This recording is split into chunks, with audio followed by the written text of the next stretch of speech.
All right. Let's get this thing going here. Unmute, everybody. What's going on, everybody? Living the dream every day. I'm tired. Same. We are all tired. And my tummy hurts. Opening night of Halloween Horror Nights 22 is behind us. And what a weekend it was. And speaking of, guess what we're going to be talking about tonight? Mickey's Not So Scary Halloween Party? Mickey's Not So Scary Halloween Party. You are correct. Oh, wow. We're gonna Everybody's there tonight. Like, I'm scrolling through Twitter, and like half of like theme park Twitter is there tonight. I'm like, what's going on? I didn't get the invite. Yeah. We're gonna talk about that that Ernesto de la Cruz. Oh my god. That thing was unreal. That whole event is absolutely fantastic. But no, we are going to be talking Halloween Horror Nights 2022. Like we said, opening weekend is behind us. Thank God. Thank God, yeah. It was a doozy as usual, but it was a blast. This year is absolutely fantastic. The scare zones, the houses, the shows, the food. We got a little bit of everything this weekend. So we're going to kind of follow the same itinerary. Let me get my slideshow back to where it was here before I bring it up. And we're going to dive right into it here. Yawning already. She's sleepy. Emily's tired. We're all tired. Emily went to bed at 3 a.m. and then woke up at 9 a.m. for work. I did 5 to 2 every night, so I work today too. That's I don't know. I don't know how y'all work today because I have just been. Oh, I did. I don't know how I did either. I've been a zombie all day. I have no idea how I did it. A lot of crying. I've been out of it all day long. Really quick, if you're watching on YouTube, be sure to like the stream, all that good stuff, all that good YouTube stuff. Make sure you're subscribed. Say hello in the chat. I will be watching the chat. If you were there this opening weekend, let us know. What were some of your favorites? What did you like? Houses, scare zones. Let us know. Bug house. Oh my God. Madison says, I just want to hear you all say nice things about Sweet Revenge for no particular reason. Bailey Good says, Lord. Bug house. Bug So, all right, let's get going here. And we're going to start off with one of the shows because I don't think any of us have seen Nightmare Fuel yet, and for multiple reasons. We'll get to it. Yeah, we'll see it, but we're gonna. Huh? Will we? Is that what you said? Yeah. Will we? Yeah, I'll eventually watch it. I don't know. I'm not. We were very busy this weekend. Yeah, for the media preview, we were very crunched for time, and we basically had our RIP guide was like, listen, would you guys rather go through maybe some more haunted houses or go see Nightmare Fuel to our entire group? And we were like, more houses. Yeah. so I think we made the right decision. And you know, from what I'm hearing, it's not much. The Nightmare Fuel show isn't that much different than last year's. So that kind of made me hold off on it. But we will start off talking about Ghoulish, which is Ghoulish, a Halloween Tale, which is the new Lagoon show this year at Halloween Horror Nights 22, which is absolutely fantastic. Yeah. I really enjoyed this show. I think it's up there. I don't think it beats the first Marathon of Mayhem for me, but it is on par, if not a close tie, with the original Marathon of Mayhem. So what did you guys think of Ghoulish, a Halloween Tale? I have no thoughts because I haven't seen it yet. Oh, that's right. You haven't seen it yet, Emily. Okay. No, Barry, I you had had a lot crying in a corner. Did Travis? Did you see it? I liked that the weekend's in it. That's it. Well, okay. So I lied. So I've heard We it. hear it. you've heard it. We've just all been Yeah. sitting at the tables at animal actors, like literally dying and being like, "Oh yeah, it's a show. It is going off right now." Well, Barry, you and I saw it. So what'd you think? Yeah. I really enjoyed it. I liked it better than last year's show. It's it's basically a Halloween storybook record come to life. Jason McManus and his team have once again managed to find things that the show platform didn't do before that does in this show. Yeah. They each year it seems like they keep finding new things they can do out of the fountains, the lasers, the lights, and everything. And I think it's a more coherent show. It's just it tells a story throughout, and like I said, the weekend is sort of Blinding Lights is sort of the finale part, and really pushes the fountains, the lights, the lasers, and crazier than I've ever seen them in any of the other shows before. And it's a fun, great show. I look for. It's definitely much like the original Marathon of Mayhem. It's definitely one I'm going to watch a lot of times. Yeah. Throughout the event. Yeah, I did not like the Marathon of Mayhem last year with Jack and everything. I don't know. I couldn't. I watched it. Was more disjointed than the first. Yeah, one. I think it was kind of all over the place. It was. What'd you say, Emily? You broke up. I don't know. Chance was in it, so it seemed pretty okay to me. Yeah. I mean, the icons part was the best part, and it was a decent show. I just, for some reason, it didn't capture my attention like the first Marathon of Mayhem did. And I saw it maybe a handful of times at the beginning, like early September, and then I don't think I ever watched it again. I was like, okay, I've had enough. But Ghoulish is absolutely fantastic. The retro kind of, kind of what Barry was saying, the kind of vinyl Halloween record thing that they got going on with it. It's really cool. Retro Halloween is so big right now. Kind of I know that stuff has like a certain terminology, but retro Halloween, that's the best way I can explain it. Yeah, no, it's you very much use those type of graphics throughout the show. And yeah, it's a fun really show. Cool. We recommend you see it, fit it in, squeeze it in, and it's only 10 minutes long.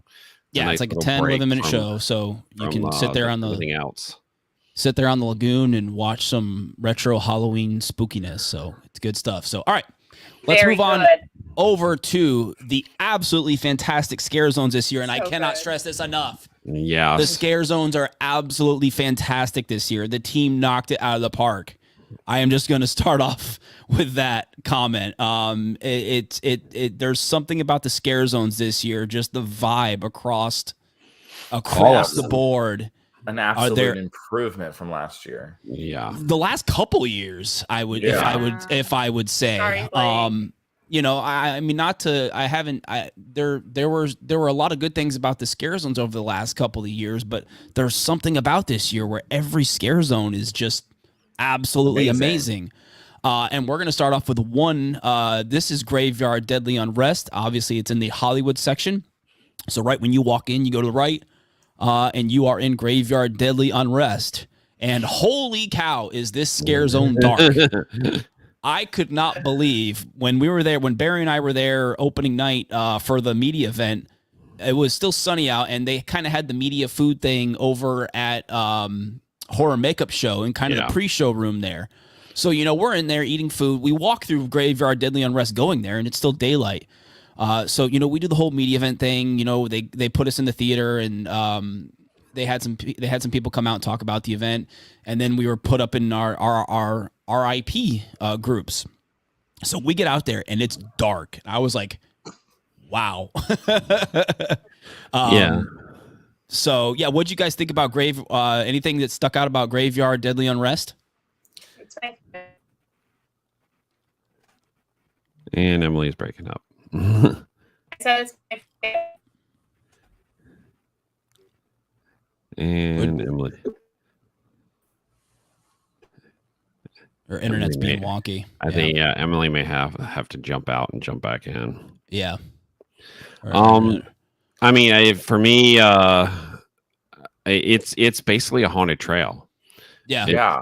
It's there's I don't know, I can't remember, 6 to 8 triggers throughout this one. There's so many misdirects. There was already so many amazing set pieces that were there during the day, and then you walk in for the first time, there's stuff they bring out at night. It's just so well done. And then, like, I think it was on opening night, the fog on really, I guess, non-humid nights, that fog is really sticking to the ground in there. And that's what's going to really just make that scare zone. And how I still can't believe how dark it is in that scare zone. And when you're standing over by Mel's, just looking down into that darkness, it's like so you're looking dark. down into Can't the. even see anything. She's back. Can y'all? Emily's back. Yeah. Yay. yeah, Wow, my lot internet better. sucks. Internet's being wonky. All I said was that it's my favorite. Yeah, it's your favorite really out of all of like- them. I mean, yeah, but you have to Yeah. also realize my first year was 2011, and my favorite house of like pretty much all time besides Poltergeist is called Winter's Night.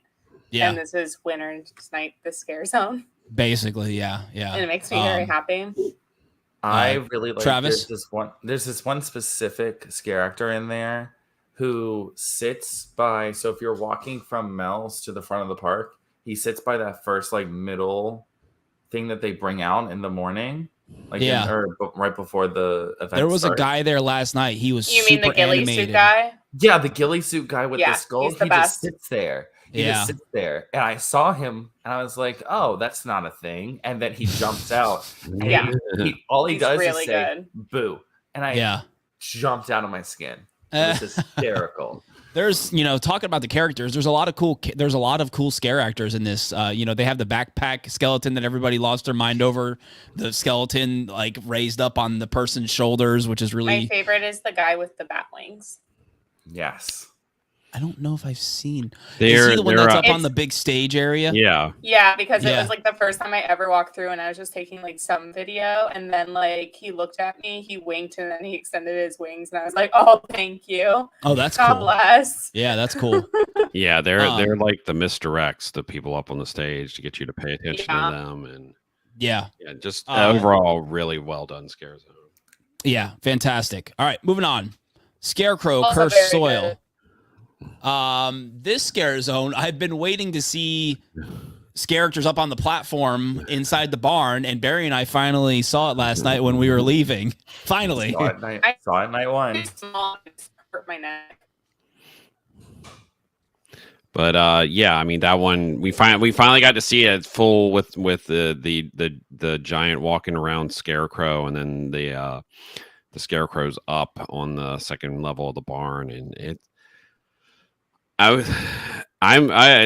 one of the better Central Park scare zones. It's so atmospheric and everything, and Emily's internet's still struggling. yeah, it's just I thought it was really, really good. It's And we finally saw the Stillwalker too, the kind of like Groot looking kind of like roots kind of creature. Last night he was really cool because the rain had finally cleared and the platforms had finally dried up, and so they were able to put the characters up there on the ramp or the two catwalks up on the side of the barn, and the Stillwalkers were out. So I think we finally last night leaving, we finally got to see that scare zone kind of running at 100%. So Travis, any thoughts about Scarecrow, Cursed Soil? There is one every time that I go through this, I'm gonna talk about like my favorite scare. Talk in about the the zone. one scare. The one scare that got me every time. So there's this scare actor who's in the Shrek's outhouse that looks exactly like Shrek's outhouse or Yeah. his home. Is that the one that has the fake like wood looking like stretchy stuff? No, Or that's is that one the is outhouse towards the actually- end? It's like the outhouse towards the end, and they open up the door and they're holding corn. Literally holding corn. And I walked past them and I did the whole it's corn thing that they're doing right now on TikTok. And he like worshipped the corn. And I'm like, that was really good. And God, don't tell me went you did back that, the in. whole corn TikTok thing. No, but it might be coming soon. Oh, Might be coming soon. Travis. But yeah, no. Scarecrow, Cursed Soil. It's honestly my favorite zone. Yeah, it's really good. It's really it's good. one of the better, more recent, better Central Park area scare zones that we've gotten. And it's not easy to pull. It's not easy to pull a scare zone off in that tight little corridor. So when they do it well, Especially it's with good how to much see. they put in there. Yeah, and I don't think we've ever seen anything massive like the barn structure where they've had them up on the raised platform on the side. So, all right, is Emily back or is she there? Emily, you there?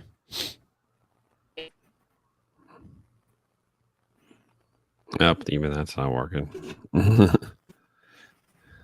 Yeah, her internet's being weird. I mean, I'll leave her in, but she's still cutting in and out. So, all right, moving on. Conjure the Dark over in San Francisco. This scare zone, we actually got really lucky because, again, on media night on our RIP tours, we were only given about 10 minutes, 8 to 10 minutes in each scare zone to get pictures and video, and then we had to keep going. So we got to Conjure the Dark right when the kind of cool little show moment happens when the witch summons over her demons or whatever you want to call them, and she tells them to drink. I don't know what does she tell them to drink? I don't know. I haven't seen that part. Blood of the show, I mean, it's a cool moment. It's a cool moment. It's the first Halloween. The creatures in that scare zone. I mean, that is very impressive makeup and prosthetic. Yeah. And it just I'm trying to think of how many scare zones have had. I mean, very elaborate to have walk around characters that, and those aren't on some of them. Those aren't fully masked. Those are like prosthetic, actual prosthetic face pieces. Yeah. They look all really good because when they were all up there by the stage, I was looking at their makeup and the prosthetics. There's a couple of different show things that she does. It's not just the same exact. It's not the same one over and over and over. I That's think good. there's a couple different versions of the show moments that she does. It's for San Francisco. I think they may have really finally solved the San Francisco issue with the way they set up with her stage further back. Where the pieces are. It's nothing in the middle. Nothing right in the middle. So it's letting the crowd flow through but giving them the scare actors more room to roam and scare. Yeah, that area right there by the Fast and the Furious supercharged exit has always been another bottleneck for Halloween Horror Nights. So I think what they did this year with, like you said, pushing the main stage back further by the Fast and Furious exit and really opening that area up, I think that helped out a lot. But yeah, no, Conjure the Dark, fantastic. Again, all the scare zones this year, absolutely fantastic. Before we move on, I've done Richter's Stay and Scream every single night for opening weekend, and this opening cast has been fantastic interacting with that crowd whenever they come out. The Conjure the Dark opening cast? That's cool. They've been excellent. What time do they come out usually around? What time do they usually come out around like 6:05. Oh, okay. So they don't open up the back of the park where Bug House is until like 6, but on Sunday I think it opened up like 6:05 because that area didn't really like get staffed in time. Yeah. And the park clear was a little bit like late. But that so good. Adds to the greatness of Richter's Stay and Scream. That's cool. I like it. I like it when the scare actors of the scare zones.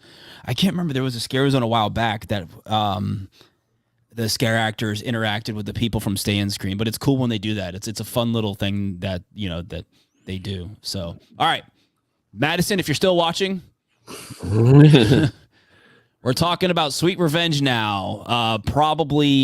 This is probably my favorite scare zone. I can't get enough of this zone. I can't wait to go back and just... We did it for a few minutes last night, Barry and I, when we were there. After we did Stay and Scream, we just kind of walked around Sweet Revenge, and then it started raining, and they pulled all the scare actors. Yeah. So, but no, once all the scare actors... We had dinner at Finnegan's, and once we came back out, all the scare actors were back out. And it was rocking and rolling again. And this scare zone is just absolutely fantastic. Once again, the characters, the environment, just the vibe of this scare zone. Yeah, just to be in 1950s. It's a vibe. It is a complete vibe. Literally. you know, and we're already seeing, you know, you can definitely tell some of the scare actors have already sort of made up their own little story moments. Yep. And they also look up. There's some stuff going on in the windows in that scare zone too. Yeah, I didn't notice that until somebody posted a clip of it, and I was like, oh, so there's projections up in the windows. There's some different story elements that happen in the judges booth. We saw one of them opening night, but there's a few of them apparently that happen. And it's all right, Travis. Go ahead, Barry. There was this scare actor. It's the scare actor in a ballerina tutu.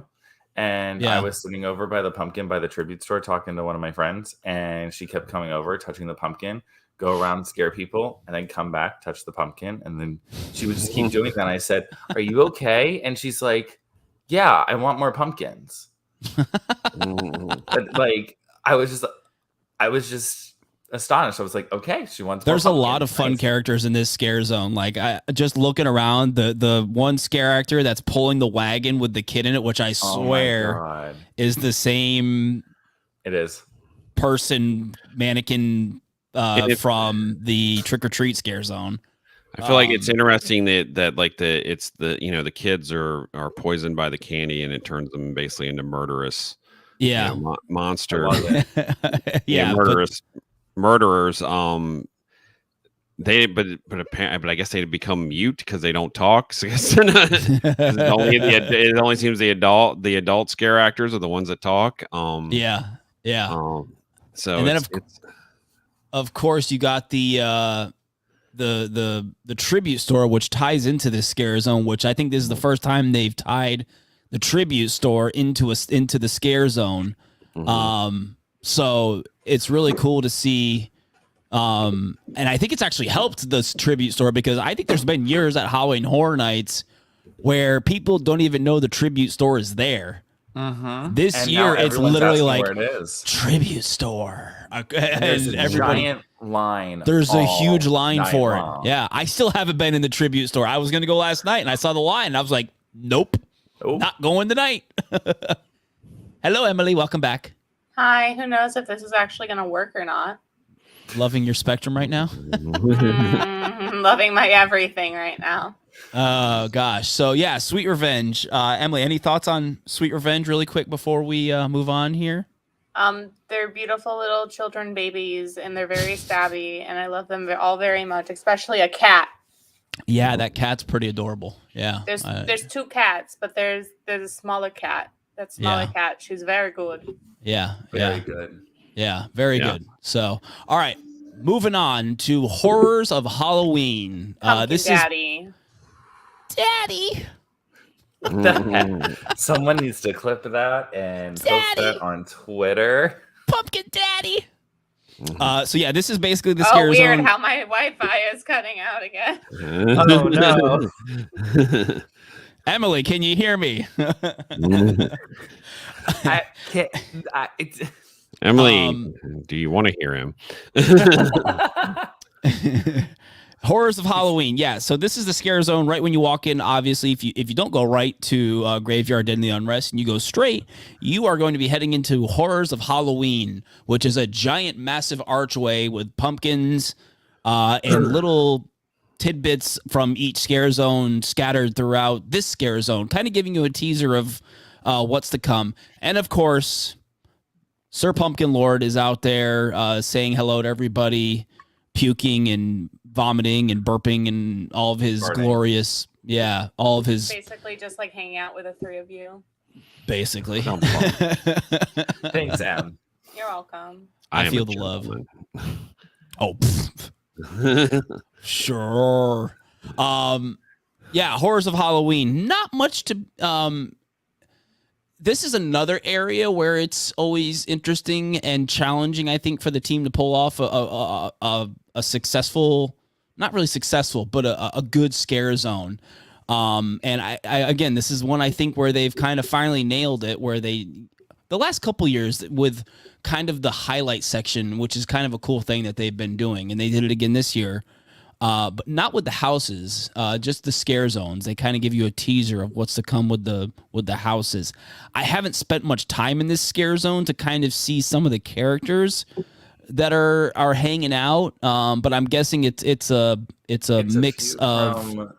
It's a few from Sweets, like 2 from Graveyard, a Stilt Walker from Conjure.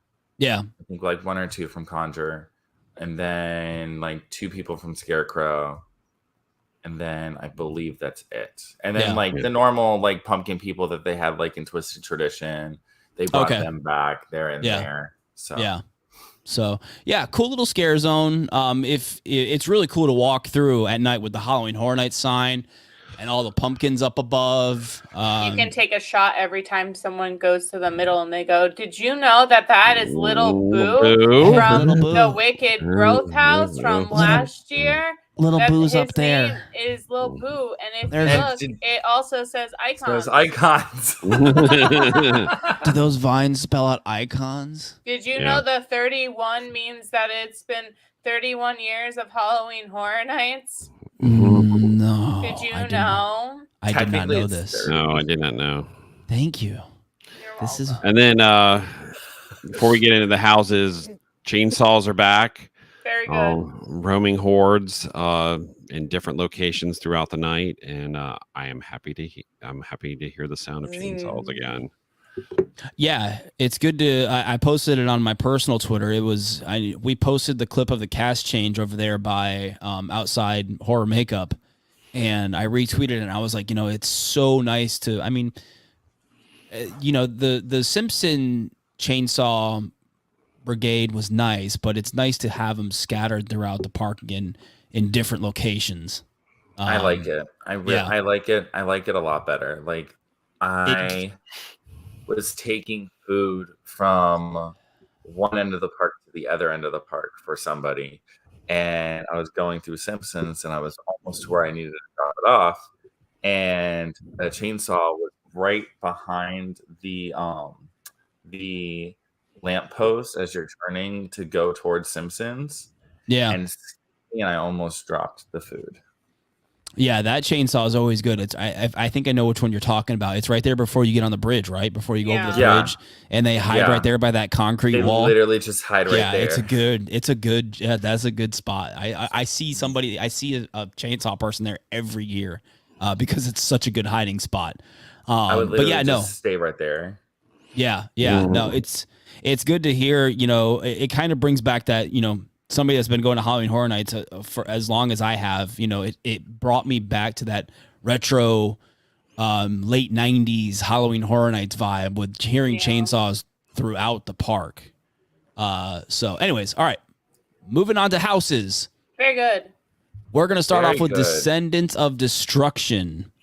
I love New York City. Do you guys, Descendants of Destruction.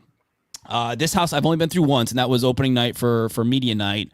And I was very wrong with it being, I had this inclination that it was going to be progressively darker as you go through it. No, the entire house is very dark. Well, the house is very dark. I think what they meant was as you get deeper into the subway system, it's supposed to get darker because at the end it's all like UV lights. Yeah. You got those UV light creature things. Yeah, that makes sense. Darker as in like darker creatures and more like, that not necessarily darker. I mean, it is darker, but anyways, I'm not going to go on about that. From what I remember, I try to go through these houses when we do our like review episode or review stream or whatever, because I'm literally stuck behind a camera for the entire media night. I get through all 10 houses, but I don't remember anything from them. So I try to make it a thing to where I can go through and experience these houses again with no camera in front of me so I can take it all in. But for what I remember from this one, it was a very intense house, very dark. But yeah, I can't wait to go back through it again and check it out. So it doesn't feel like it's a tent house. It feels like you're in a soundstage. Yeah. Oh, it definitely feels like it's a soundstage. Yeah. Which also kind of makes me sad a little bit because I kind of wish it was a soundstage house too, so they could do even more with it. I feel like Halloween could have been a tent. and this could have. I mean, I think that's why they did that though, because Halloween was a tent. Yeah. Yeah, they wanted to give it the sound. It was a tent. It's also been in the old parade building, and it was in Shrek. Dan makes a good point because he actually went through it with all the the emergency lights were supposed to come on, like all the power went, but then like the emergency lights didn't come back on, so it actually was dark in there. And like I guess the scare actors kept hitting their triggers just to like provide any source of light, which would have just been terrifying. That would definitely be my number one if that happened. Oh my goodness. Yeah, that would be awesome. When he told me that, I was like, God damn it, that's what I want. Yeah. That would be terrifying. I mean, I'm definitely impressed with this house. And once again, I feel like the last couple of years, they've used the tent space in ways they've never done before. I mean, there's basically, a 2-story subway train in one section of it. The first time I saw that, I was like, holy shit. And in this one and in Bugs, using pieces that you see one side of it on one part of the house, and then you come back around and you're looking down the hallway from the other direction. And this is just not even like a hallway you walk down. It's just a set piece that's in that hallway. And it's like they really have taken the sprung tents to a new level with this one. Yeah. Bugs. Yeah. I've been through Descendants now 7 times. Oh my God. Wow. I mean, when you buy Express, Mr. Big Money Grip here with the Express Pass, so listen, baller. It's been just with that Express. It was really worth it during opening weekend. It was very much worth it. Yeah, but let's backtrack where Travis is like 18 feet tall, giant legs that he just takes like one step and it's 17 for me. So of course it's beneficial for you. So every single time that I went through this house, except the last time, it was just like normal, whatever. It was like, oh, this is super cool. On the last time that I went through it last night, there's this scare actor that now is on top, like how in Wicked Growth they had the person that was reaching his hand out. They have that again in Descendants. And I saw it, and he almost took my hat off. So that's right. One of the scare actors. There's a hallway in this house, and he's like up on the right hand side, up on like a raised platform. He like smacked my microphone when I was filming when I was there opening night. So I was like, yes, this is fantastic. Let's keep it up. So all right, we gotta keep moving here. Very good. Deadmans Pier, Winter's Wake. Not my mom, who's never been to Horror Nights before, saying this is what I would go to Horror Nights for after watching the video. This house. So good. So good. Yeah. But I think my only, not really complaint, because I cannot complain about this house, is it's really short. Yeah. Well, my only issue I would say about this house is I hate what is considered the finale. Yeah. Like it's literally a bungee scare and you walk out and it's like, wait, what? What was the point? Yeah, the bungee guy was the ending's kind of weird. Yeah, I can see that. Yeah. That's the only thing I don't like about it. I feel like if there could have been a way, and obviously I'm sure a lot of this has to do with how the house is in the like the layout and everything. The layout and everything. If it could have ended with the widow on the boat, that would have been just because then they could have went off of that for a possible sequel and stuff like that. Like now you're just and that scene is literally the most beautiful scene I've ever seen in a house, period, ever. It also reminds me a lot of oh god, what was it called? It was the one with like the Carnival Graveyard. Right? Yeah. Like when you would go like to different points in Carnival Graveyard and you would be looking at different points in the house. Like if you look up at certain points, you can still see like the lighthouse. You can still see like the foghorn. It was almost like multiple layers. Yeah. Yeah. This has got the same vibe. Yeah. And in that scene, and if you look down, there's actual freaking water in this house. We're so amused by water. We're like, water, what? Wow, they put water in here. How did they do it? It's something so stupid, but it's true. Like you look down and there's actually water in this house, and it's like, what? It's not a mirror. Like, how do you think they got the water in here? We'll see. I mean, there's supposed to be water in the boathouse too, but that hasn't shown up. So the water spells icons. Did you know that, Emily? I thought it formed 31. Like it does a little swivel thing, and it's like, ooh, 31. So. And then the Jaws theme plays in the background. I don't know. At least for me, I don't normally rank things, but I don't know if for the rest of the event, I don't know if anything's going to top this house. So. Bugs. Well, for you, that's you too. Bugs. So, all right, moving on. Hellblack Horror. This is one. Again, this is one where I don't remember much from, so I kind of have to be quiet on this one. I love it. Yeah. I mean, I know people have said by Sunday night the cast was really rocking it. Well, I said to you guys, I think my only thing about Horror Nights this year is I think I would have enjoyed a few houses more if there are some more dialogue cues, like storytelling cues, because it feels like a lot of the houses that you walk through, it's like, wow, looks really nice, and like, the scares are really good, but I have no idea what's going on. The heck's going on? And just having one or two more audio cues could help build a story. Yeah. But again, time and resources and blah blah blah. We got Tooth Fairy, and but we got spoiled. Tooth Fairy and Bride. Tooth Fairy and Bride of Frankenstein were literally like stories told to you throughout the entire house. Like there was a narrator through the whole freaking house. James Westthorne. Oh. Interesting. Look who popped up in the chat. Hello. How are you? Halloween Horror Nights? Hello, random. I'm going to scare you. That's the story. Okay. Scary. It's very scary. I wasn't aware scares Somebody's getting a little storytelling form. Somebody's getting a little butt hurt. Oh, hey now.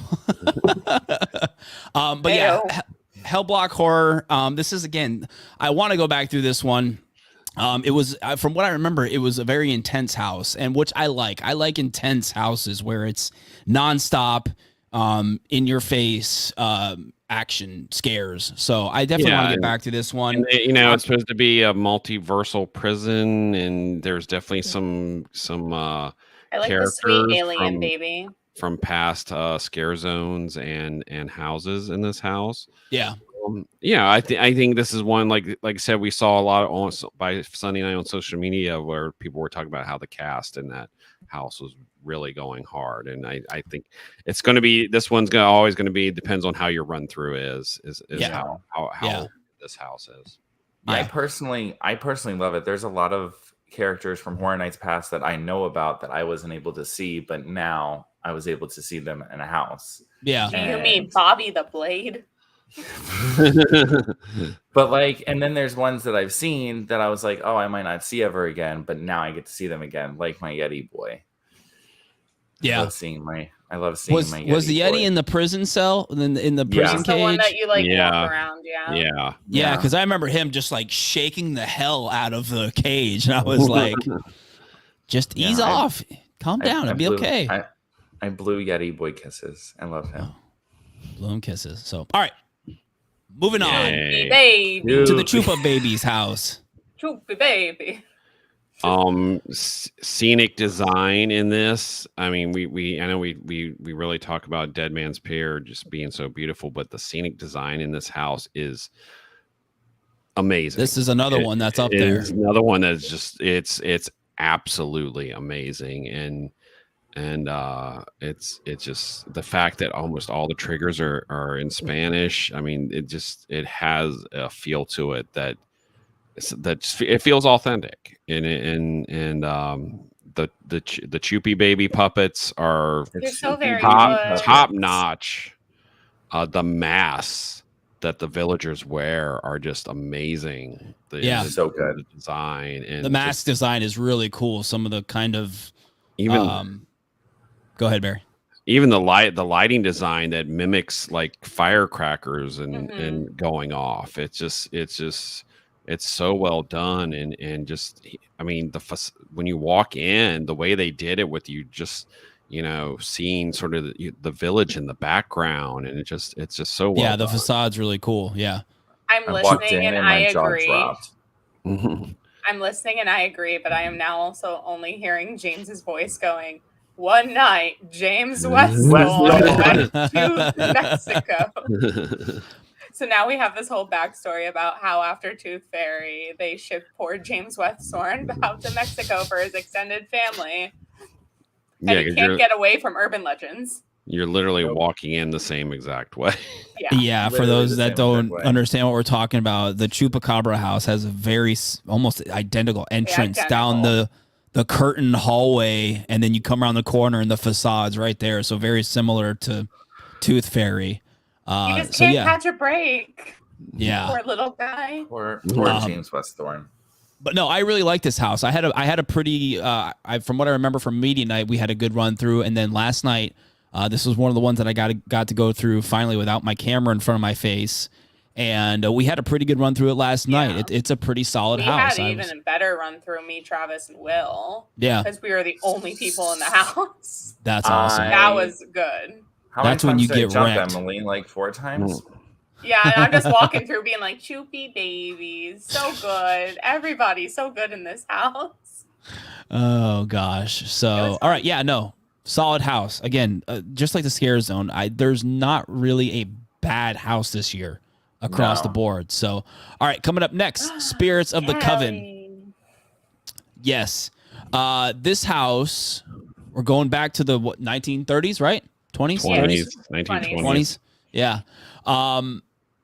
This house it starts off, I'm confused by the ending.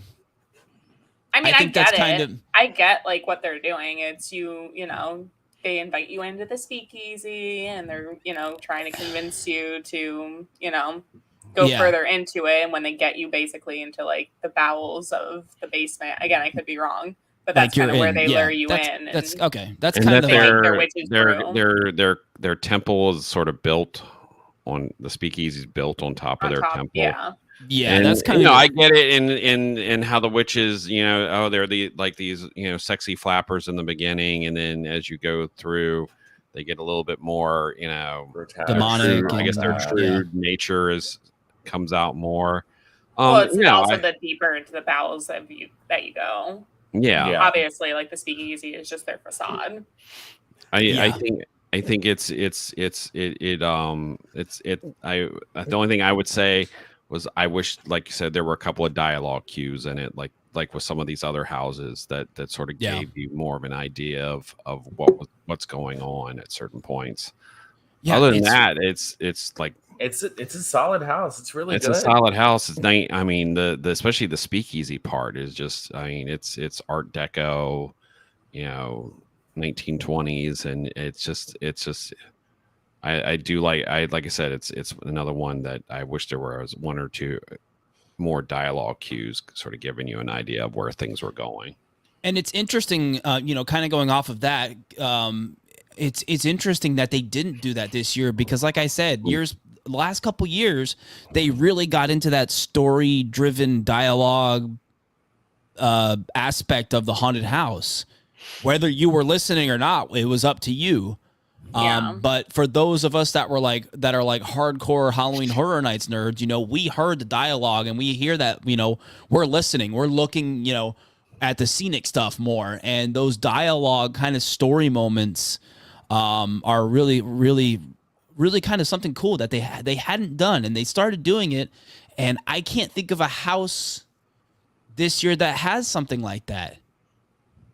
I feel Bugs. I feel like tells a story really well. What's up, HHN dog? Deadmans Pier sets you up. With the bartender with the giant sign that you're supposed to read before you.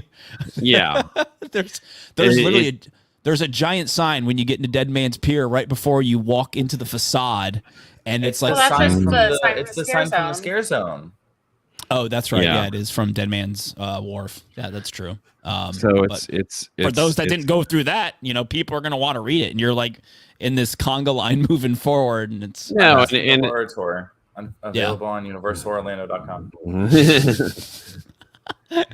No, I feel like they relied more on the Discover Universal podcast and a couple other things to sort of set up the stories for some of these houses, and it's like you still need to put a little bit of story setup, story setup. I mean, obviously you don't need it in the IP houses, but bugs. All right, Emily, here you go. Here's your bug house. Bugs eaten alive. Have you ever wanted a Fallout house? A Fallout house. I haven't heard this analogy yet. Have you ever wanted a Fallout house mixed with 1950s camp and also Slaughter Cinema? Congratulations, it's Bugs. Welcome to Bugs Eaten Alive. Yeah, it's my favorite and it's my baby. So yeah, Bugs Eaten Alive. From my perspective. Remember that one time that Bailey thought the spider at the end was a bee? The giant spider puppet at the end. What's going on? After you go through this whole spider part, Travis's girlfriend spider. The spider at the end is a bee. It's a giant spider. It's not. I am so confused right now. She told everybody it was a bee. Apparently she's a bee. But it's a spider. And it was a spider. So I went through the house going, where's the giant bee puppet? Yeah. Oh, you're talking about the giant thing at the end that you walk right under. Yeah. It's a spider. Yeah. I didn't know what the hell it was. I mean, I wasn't going to guess. I was like, it's a giant bug. I'm in a Bugs Eaten Alive house. It's a giant bug up there. Cool. I never guessed what kind of bug it was. So I don't know what it is. I just know that this is. She said her name's Beyonce. I've been going to Halloween Horror Nights since 27, and take out Poltergeist. Make sure that doesn't get thrown out there. This is quite possibly my all-time favorite house. That Horror Nights fun. Ever done. It's so good. It's campy. Yeah, I think. And I didn't let the hype get to me. And I think the whole bug thing, unless you are, I think you have to be truly terrified of, because I've already had people come up to me. Oh, see, that's my thing. I'm like, I love it. It's so stupid and campy. It does not affect me that way. I'm talking about the bug thing. I think you legitimately have to be deathly. And even I've had people that are deathly afraid of bugs come up to me and be like, it's not that bad. You'll be okay. No, it's extremely toned down. Yeah, it's not that bad, but not to say if you do have a phobia, like a insane phobia of bugs. I will say there is a hallway. It's a dark hallway where you hear buzzing and there's air stuff. So if you're really and it's the little strings hanging down from the ceiling that touch you on your on your face and everything, and so that kind of stuff I understand. If somebody's getting freaked out by it, but you're gonna get freaked out by the giant little larva man that just goes the whole time. He's my favorite. Yeah. So the thing that I really, really, really like about this house is that this is also this is something that Universal's really not tapped into with Horror Nights, bugs. This is something that people are really, really, really afraid of. And they took it and they were like, okay, you're scared of bugs. Cool. We're going to make you laugh during this so you no longer have a fear of bugs. Yeah. Congratulations. Yeah. HHN Dog asks, will we ever see the day Universal decides to pulse groups to the haunted house? We actually did what for 20. There's a lot of slow nights. It was the last year that they added the final Tuesday at the last minute. Yeah. That night, and that was the one night that they pulsed, because it wasn't busy at all.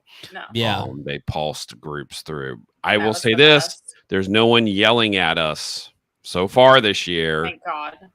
To keep moving.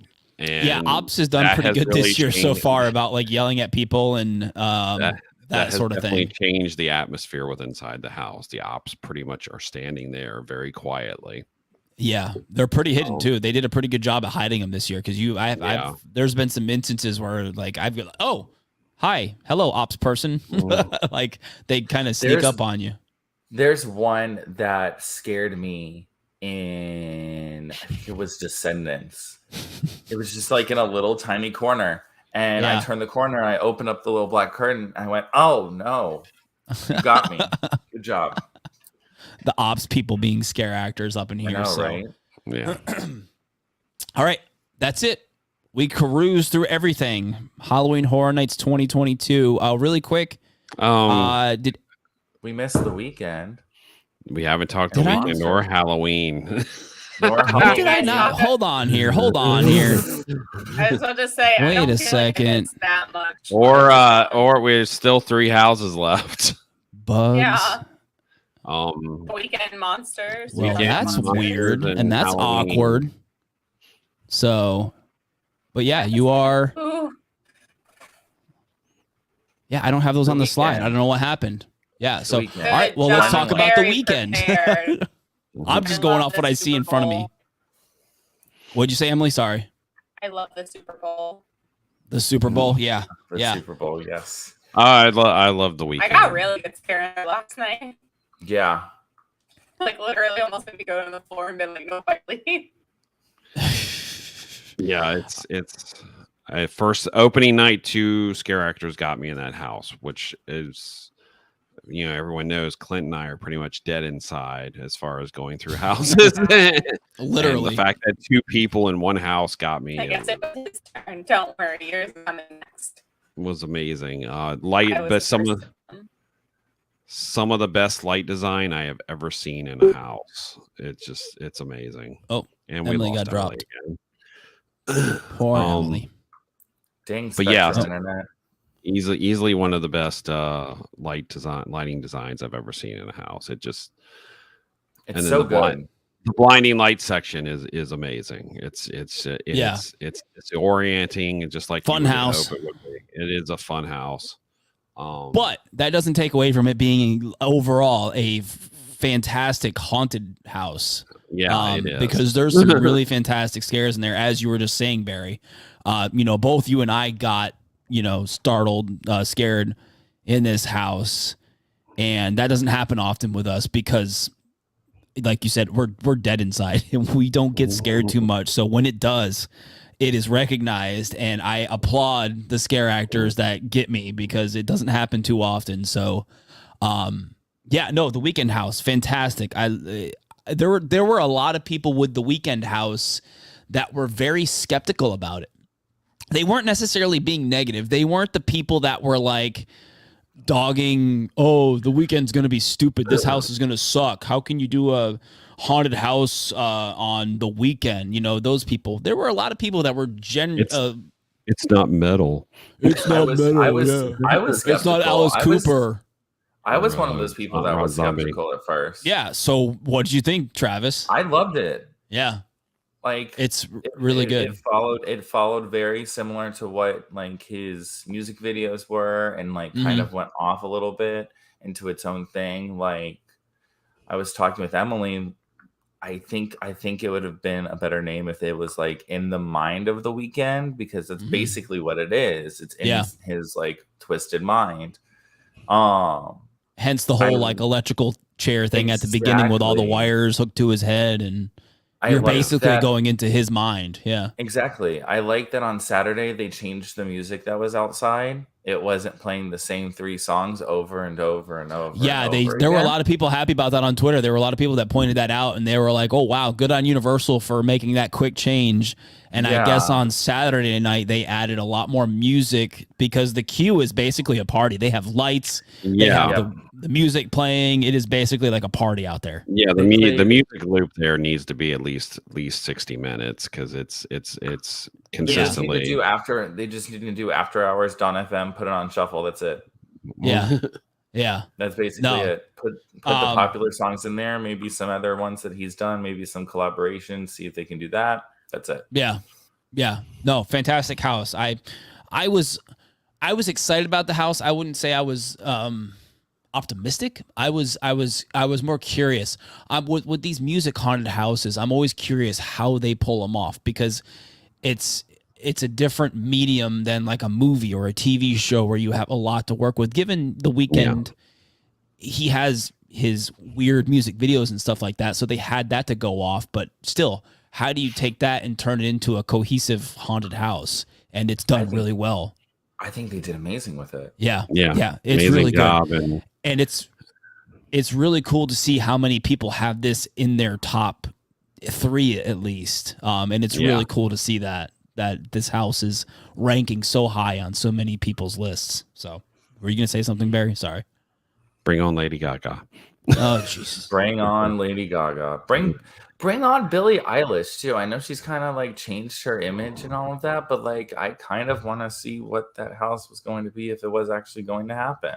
There's several kind of those, Lady Gaga, Billie Eilish. I'm sure there's more of those kind of creepy pop music icons that they could possibly bring to this event. And The Weeknd is definitely pulling in the crowds, because the Stay and Scream area for The Weeknd house. Barry, do you want to talk about that?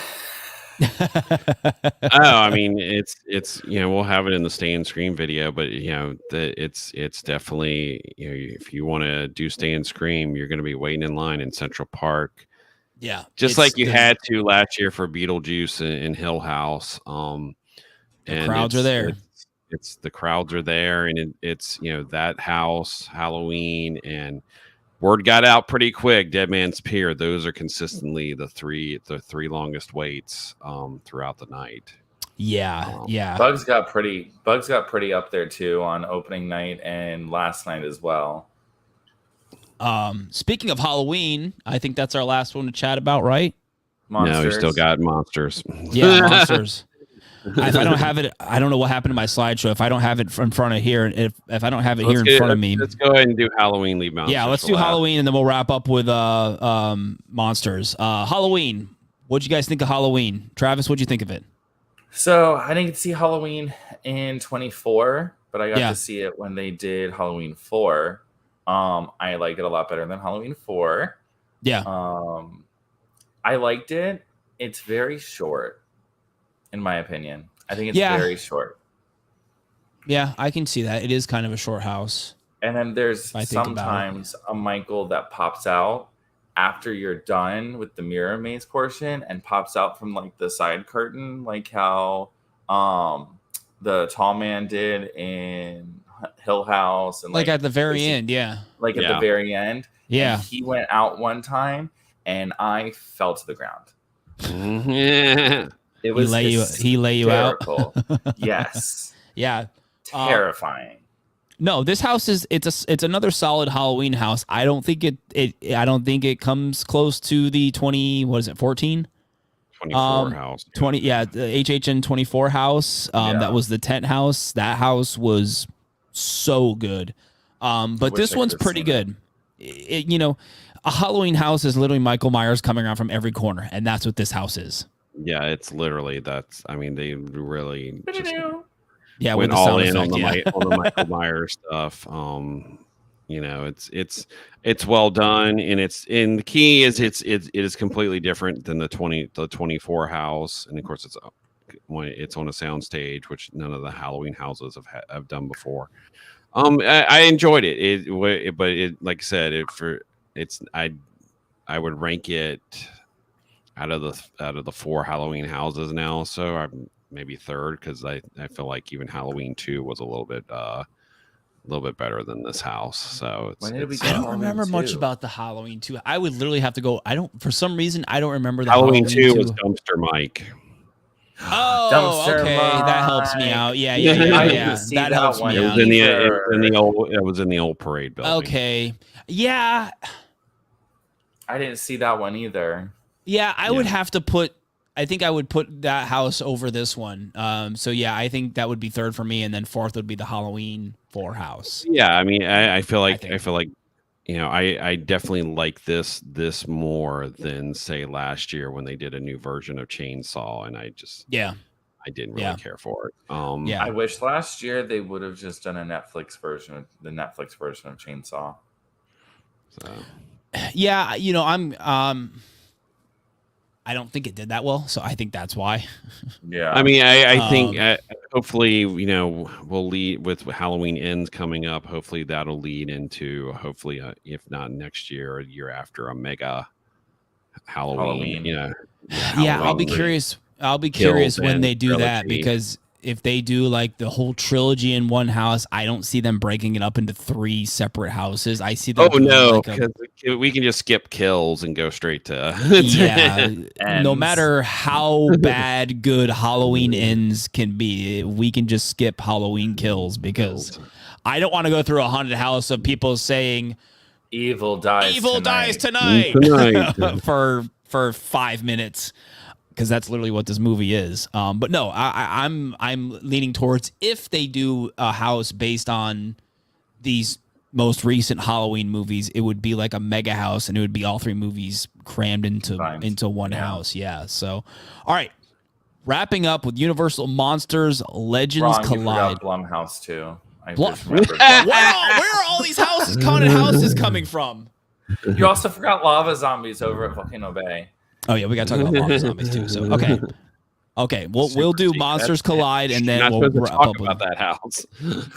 Shh, the lava zombies are a secret. Okay, yeah, Universal Monsters Legends Collide.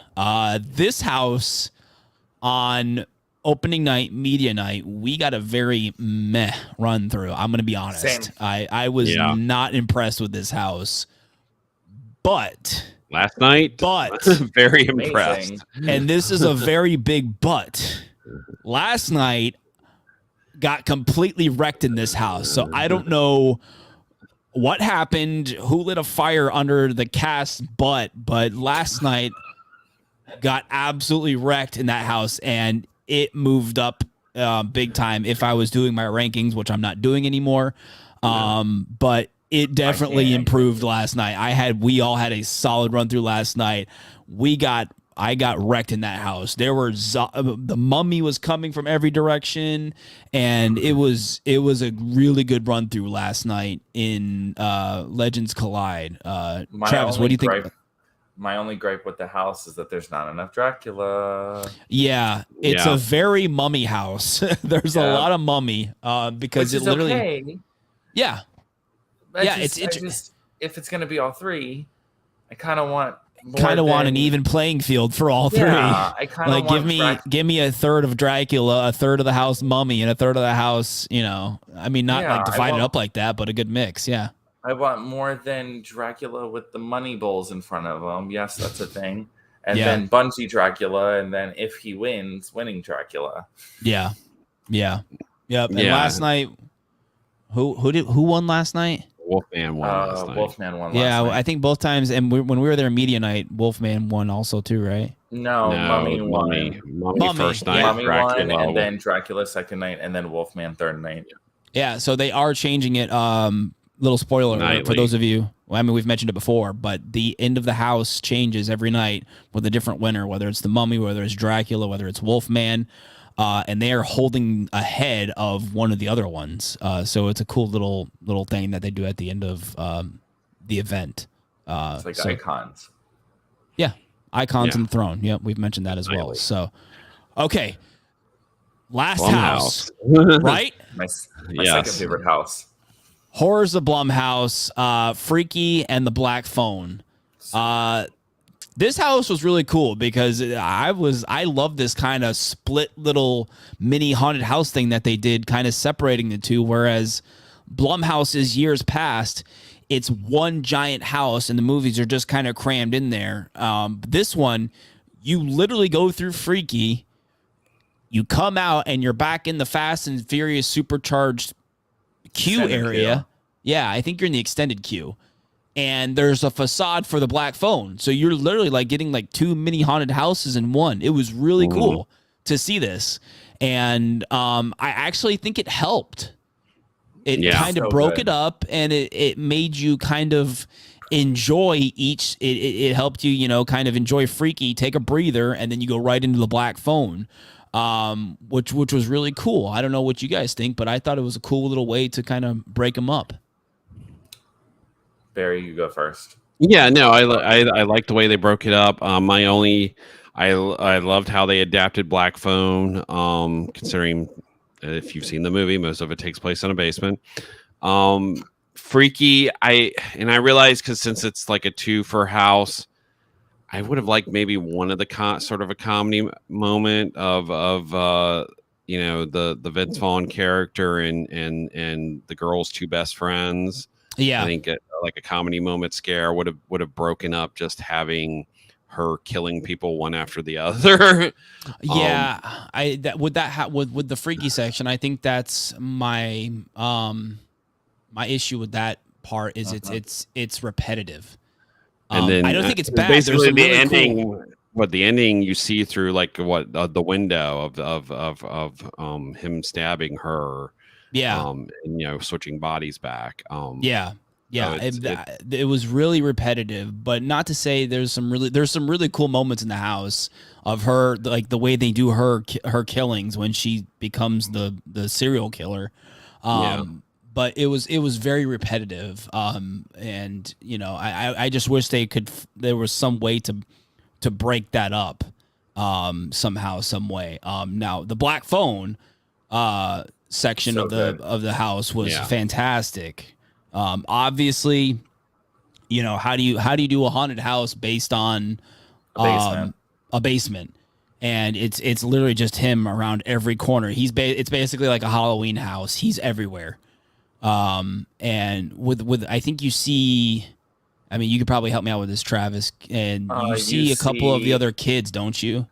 Yeah, you see the one that gets taken from the baseball game in the beginning. Yeah. You see the spoiler alert for. Yeah, I didn't say names, so you're good. Yeah, no, you're good. You see the kid that tried to get the high score on the game in that part. You see him, and you see Finney at the end. Yeah. I think you only see 3 kids. I need to go through like where it's like pitch dark and I don't have that many people. Like maybe close out the house one night just so I can like actually like look at it.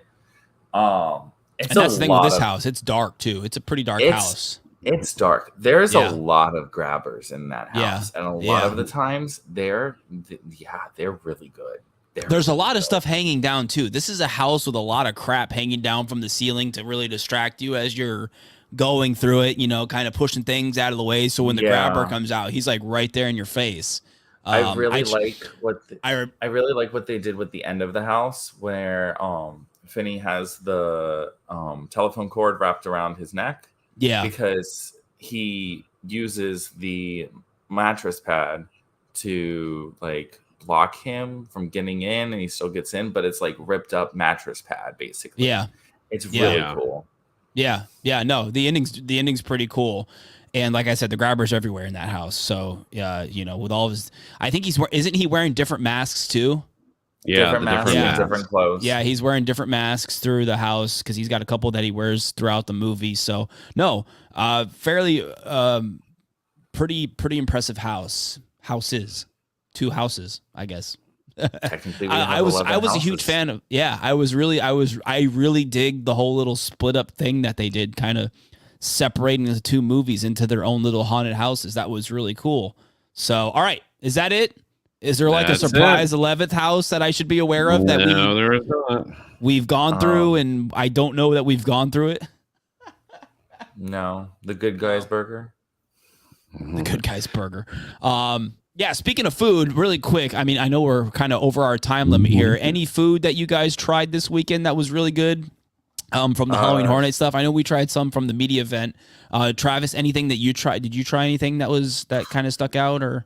Lines were crazy long. I was able to try the Sam Hain Shocker, which was the drink with absinthe. That was really good. Yeah. And then the spicy turkey and squash bun was really good. The little pumpkin bun, obviously, that's good.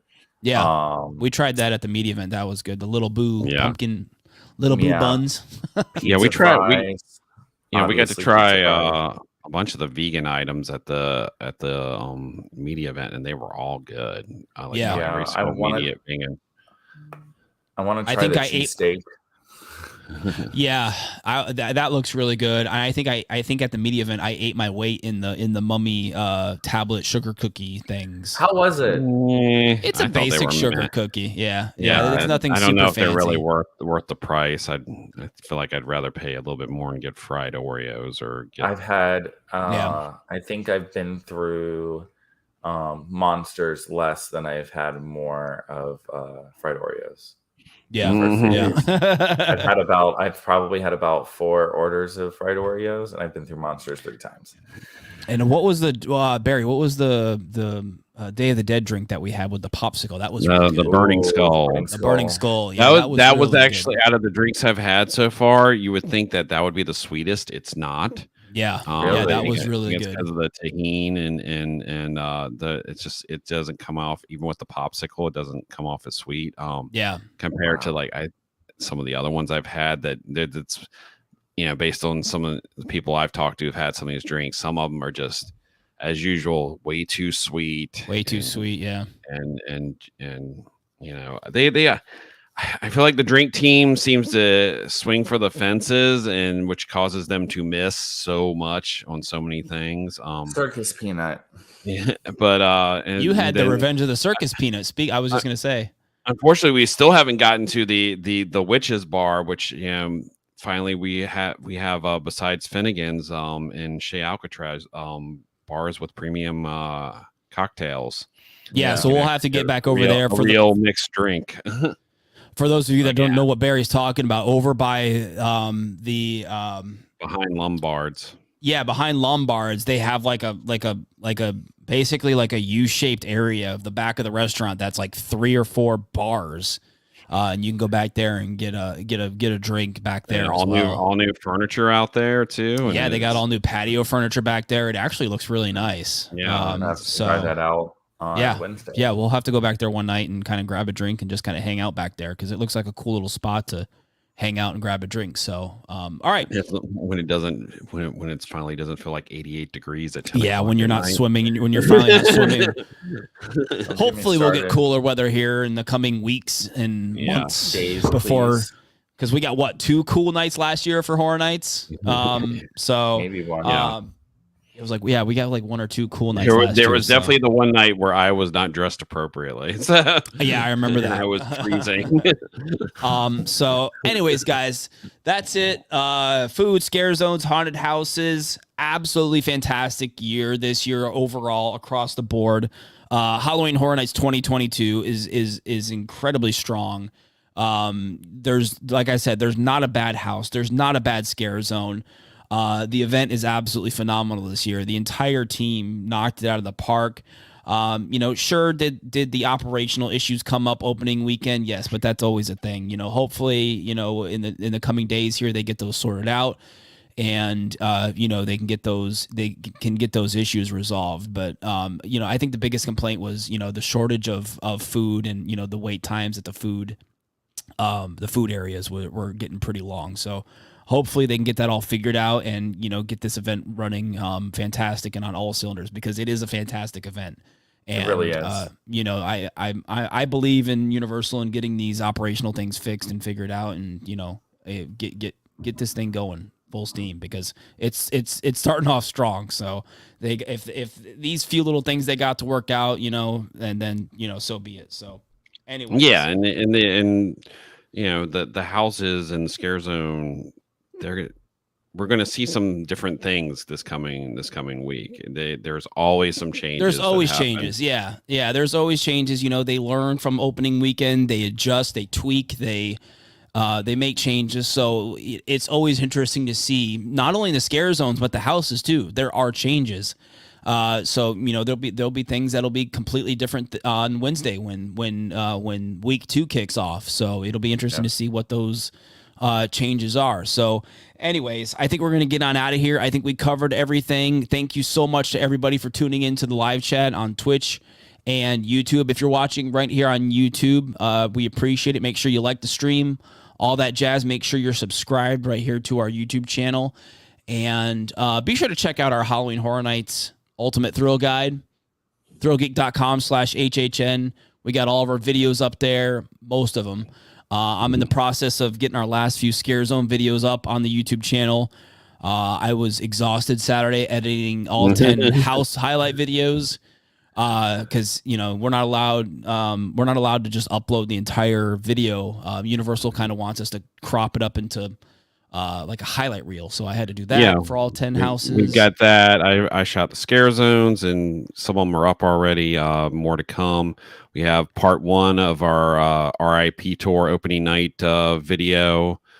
Sort of shows you what it's like to go on an RIP tour, and also Clint and I sort of giving our initial reactions to the houses, and Scare Zones that night.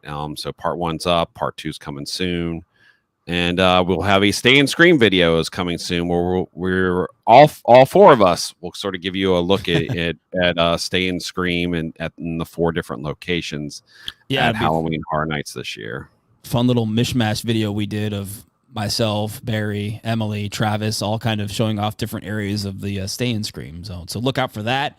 And follow us everywhere: Twitter, Facebook, YouTube, Instagram, Pinterest. Everything's ThrillGeek.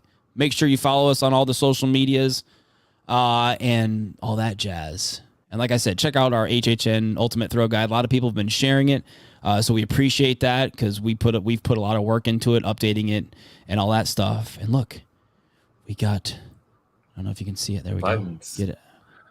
We will Exclusive first look at ThrillGeek spooky season buttons. They came in today with a little pumpkin, so we will be in the parks with those. I got a big old bag of them here, so if you see us in the park, stop us. We'll flag us down and say hello and chit chat for a few minutes, and we'll give you a ThrillGeek pumpkin button. Oh, it's upside down. There we go. Come on, camera. So, anyways, I've already done all the plugging, Barry. I don't think you have to do our. Nope. Thank you, Travis, for joining us again. Thank you, Emily, for putting up with very bad internet issues to try to join us for most of the show. Felt bad for Spectrum for ruining that. Yeah.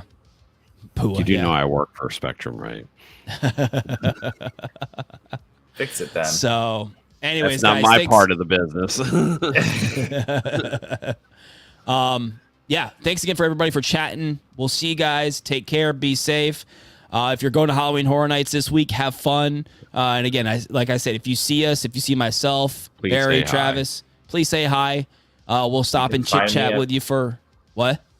I was gonna say you can find me at Richter's Stay and Scream almost every day. Yeah, Travis will be at Richter's Stay and Scream. Girlfriend. So, anyways, guys, take care, be safe, and we'll see you guys again here soon. See you in the fog. Bye. Have a good night, everyone.